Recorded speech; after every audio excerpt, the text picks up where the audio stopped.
Hey everybody, welcome back. I'm sorry I wasn't here today, but I wanted to still kind of give you a lesson, even though it's not here in person, but I wanted to kind of teach you about what I would have taught here if I was today with you. So today was Writing Wednesday. I'm sorry I missed you.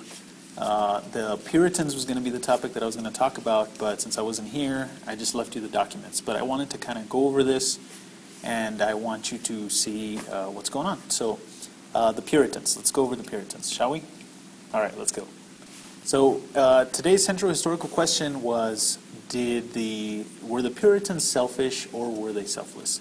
So one of the things that I wanted to get you thinking about is how to make a historical argument using evidence. And this is the lesson that I had planned for that. But since I wasn't here, let's go on.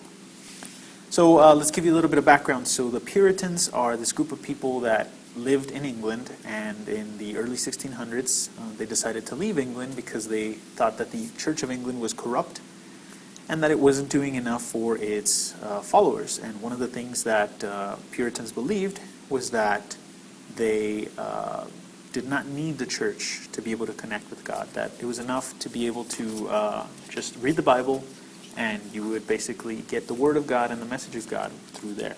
So you didn't need to have to go to church. You didn't need church officials.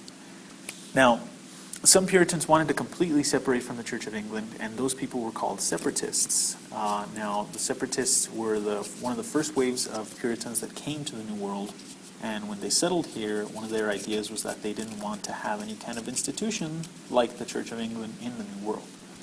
Now, when they got here, they arrived, the first ones arrived in 1620. Now, by about 1630, 10 years after that first batch, which is actually the Mayflower, the Pilgrims, most of you know them as the Pilgrims.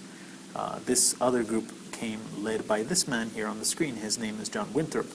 And John Winthrop was basically the leader of this group. He was a religious man. He was the one that you read the sermon about today.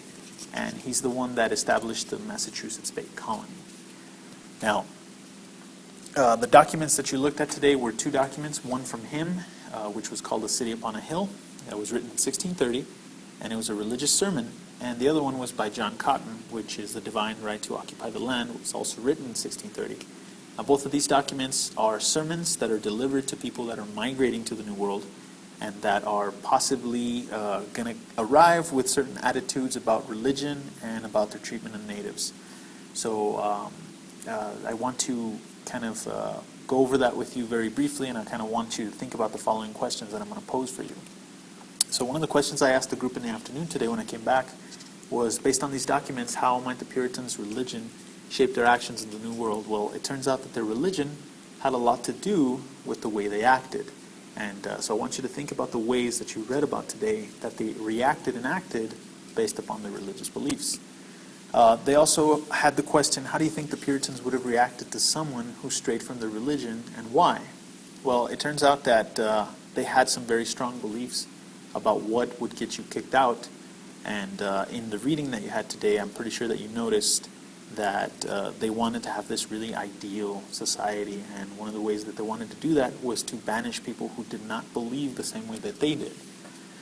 Now, based on these documents, how do you think the Puritans reacted to the natives they encountered? Well, it turns out that they had several different types of interactions with the natives, but the most common was that they were the ones sent by God to inhabit this new earth, this new land, and that the natives that were there were savages that needed to move aside while we inhabit this land. And then finally, I asked them to tell me if the Puritans were selfish or selfless, which is the same question I left you. And using the evidence from both documents, I hope that you were able to craft an argument that told me what you thought. So again, I'm sorry I wasn't here.